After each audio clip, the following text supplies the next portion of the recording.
শুভ সকাল, সবাই কেমন আছেন? দেখেন তো ওই যে ওখানে এই যে পানিগুলোর উপরে কি না উঠতেছে দেখি। আমরা পিছনে ক্যামেরা দিয়ে আপনাদেরকে দেখাচ্ছি, দাঁড়ান।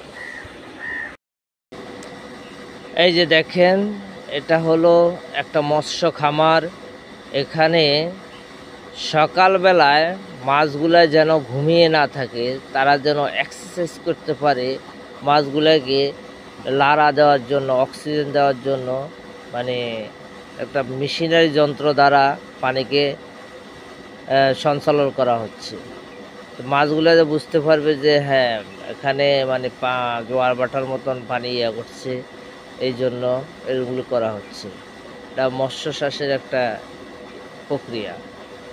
তো ঠিক আছে, ভালো থাকেন, সুন্দর থাকেন, আবার সুন্দর সুন্দর ভিডিও নিয়ে আসব। সেই পর্যন্ত আমাদের সঙ্গে থাকবেন, আমাদের চ্যানেলে সাবস্ক্রাইব করে পাশে থাকবেন। আল্লাহ হাফিজ।